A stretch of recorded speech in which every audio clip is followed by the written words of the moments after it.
برقع خان ایک مسلمان منگول خان۔ آج ہم تاریخ کی گہری کتاب کا ایک ایسا باب کھولیں گے جو دنیا کی سب سے بڑی اور مضبوط سلطنت کے اندر سے ٹوٹنے کا سبب بنا۔ ایک ایسی سلطنت جسے کوئی بیرونی طاقت نہ روک سکی، وہ ایک داخلی نظریاتی تصادم کی وجہ سے ٹوٹ گئی۔ یہ کہانی ہے دو سپہ سالاروں کی جن کا خون ایک تھا مگر ان کا ایمان مختلف۔ ایک کا نام تھا برقع خان، دوسرے کا نام تھا ہلاکو خان۔ یہ صرف دو افراد کے درمیان جنگ نہیں تھی، بلکہ یہ ایک نئی سوچ اور پرانے نظام کے درمیان کا تصادم تھا۔ ایک ایسی کشمکش جس نے مشرقی وسطی اور وسطی ایشیا کی تاریخ کو ہمیشہ کے لیے بدل ڈالا۔ سال 1258 تاریخ کا ایک ایسا سال جب منگولوں کی فتوحات یورپ اور وسطی ایشیا سے لے کر مشرقی وسطی تک پھیلی ہوئی تھی۔ چنگیز خان کی وفات کے بعد اس کی عظیم سلطنت کو اس کے بیٹوں اور پوتوں نے سنبھالا۔ چنگیز خان کے سب سے بڑے بیٹے جوجی کے حصے میں سلطنت کا شمال مغربی حصہ آیا، جسے بعد میں اردوئی زریں یا گولڈن ہارڈ کے نام سے جانا گیا۔ جوجی کا بیٹا باتو خان تھا جس نے اس علاقے میں گولڈن ہارڈ کی بنیاد رکھی اور اس سلطنت کو مستحکم کیا، لیکن پھر باتو خان کے بھائی برقع خان کو اقتدار ملا اور اب تاریخ ایک نیا موڑ لینے والی تھی۔ برقع خان ایک تجربہ کار فوجی کمانڈر تھا جس نے اپنے بھائی باتو کے ساتھ روس اور یورپ کی مہمات میں حصہ لیا تھا۔ وہ منگولوں کے بت پرست مذہب کا پیروکار تھا، لیکن سن 1252 میں ان کی زندگی بدل گئی۔ سرائے جگ کے مقام پر وہ بخارا سے آنے والے ایک تجارتی قافلے سے ملے۔ انہوں نے قافلے سے ان کے مذہب کے بارے میں سوالات کیے اور ان کے ایمان سے اس قدر متاثر ہوا کہ وہ خود ہی مسلمان ہو گیا۔ یہ ایک تاریخی لمحہ تھا۔ وہ پہلے منگول حکمران تھے جنہوں نے باقاعدہ طور پر اسلام قبول کیا۔ انہوں نے اپنے بھائی توخ تیمور کو بھی مسلمان ہونے پر آمادہ کیا۔ برقع کا ایمان صرف ذاتی نہیں تھا، وہ بعد میں بغداد کے عباسی خلیفہ المستعصم باللہ کے ساتھ تعلقات قائم کرنے میں کامیاب رہے، جس سے دونوں کے درمیان خط و کتابت و تحائف کا تبادلہ شروع ہوا۔ برقع نے اس وقت بھی بغداد پر حملے کے ہلاکو خان کے ارادوں کی مخالفت کی تھی۔ برقع نے بعد میں مصر کے مملوک سلطان بیبرس کے ساتھ ہلاکو خان کے خلاف اتحاد قائم کیا۔ اسی دوران چنگیز خان کے دوسرے پوتے ہلاکو خان نے فارس اور عراق میں اپنی فتوحات کا سلسلہ جاری رکھا۔ ہلاکو کا مقصد ایک ہی تھا: فتح، تباہی اور مطلق غلبہ۔ اس کے عزائم کا براہ راست مقابلہ اسلامی دنیا سے تھا۔ جنوری 1258 میں ہلاکو کی فوج نے عباسی خلافت کے مرکز بغداد کو چاروں اطراف سے گھیر لیا۔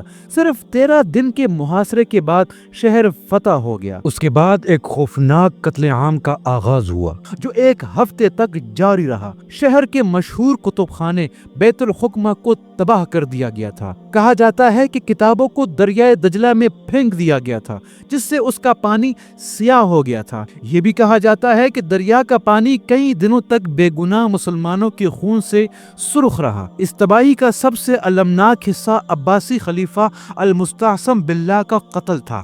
انہیں ایک قالین میں لپیٹ کر گھوڑوں کے پاؤں تلے کچل دیا گیا تھا۔ جب برقع کو بغداد کی تباہی اور خلیفہ کے قتل کی خبر ملی تو وہ شدید غصے میں آ گیا۔ ایک مسلمان کے طور پر اس کے لیے ہلاکو کے اقدامات ناقابل برداشت تھے۔ برقع نے ہلاکو کے متعلق کہا کہ اس نے لاکھوں مسلمانوں کا خون بہا کر مذہب کے خلاف جرم کیا ہے۔ اس کا ایک مشہور قول تھا: میں اسے اتنے بے گناہوں کے خون کا حساب لینے کے لیے للکاروں گا۔ مذہبی تنازع کے علاوہ تجارتی اور اقتصادی مسائل بھی اس جنگ کی وجہ بنے۔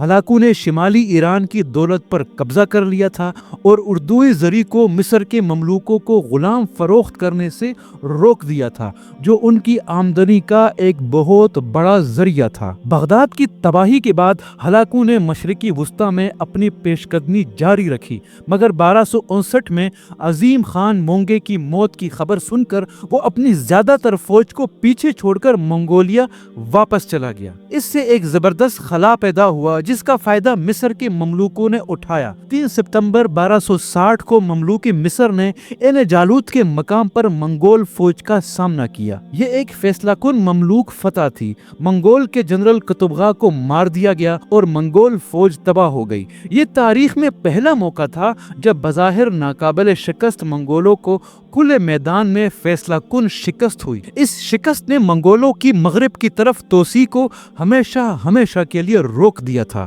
عین جالوت کی شکست نے برقہ کو ہلاکو پر حملہ کرنے کا موقع فراہم کیا۔ برقہ نے اپنے بھتیجے نوغائی خان کی قیادت میں ایک بڑی فوج قفقاز کے علاقے میں بھیجی۔ یہ دو منگول خاندانوں کے درمیان پہلی کھلی جنگ تھی۔ یہ جنگ محض ایک فوجی تصادم نہیں تھی، یہ طولوئی خانہ جنگی سے بھی منسلک تھی، جس میں برقہ نے قبلائی خان کے مخالف کی حمایت کی جبکہ ہلاکو نے قبلائی کے ساتھ اتحاد قائم رکھا۔ یہ ایک ایسا نازک موڑ تھا جس نے سلطنت کو اندر سے مکمل طور پر کھوکھلا کر دیا تھا۔ یہ جنگ 1262 میں شروع ہوئی۔ نوغائی خان نے دریائے تیرک کے کنارے ہلاکو کی فوج پر گھات لگا کر حملہ کیا اور انہیں بڑی شکست دی۔ اس جنگ کے بعد منگول سلطنت 4 الگ الگ خانات میں تقسیم ہو گئی: اردوئی زریں، ایلخانی سلطنت، چغتائی خانات اور یوان خاندان۔ برقہ خان کی اسلام قبولیت اور ہلاکو خان کے خلاف اس کی جنگ نے دنیا کی تاریخ کو بنیادی طور پر اثر نو تشکیل دیا۔ یہ دو شخصیات کا ذاتی جھگڑا نہیں تھا، بلکہ ایک نئی مذہبی شناخت اور پرانے وحشیانہ طریقوں کے درمیان ایک گہری کشمکش تھی۔ ہلاکو نے بغداد کو تباہ کر کے اسلامی دنیا میں ایک ایسا زخم چھوڑا جو کبھی مندمل نہ ہو سکا، جبکہ برقہ نے اپنے انتخاب سے اردوئی زری کو ایک نئی اسلامی شناخت دی جو ہمیشہ کے لیے اس کے مستقبل کا تعین کر گئی۔ یہ منگول اتحاد کے خاتمے کا ایک بنیادی سبب بنا۔ جلد ہی ایک اور نئی تاریخی کہانی کے ساتھ ہم ایک بار پھر ملاقات کریں گے۔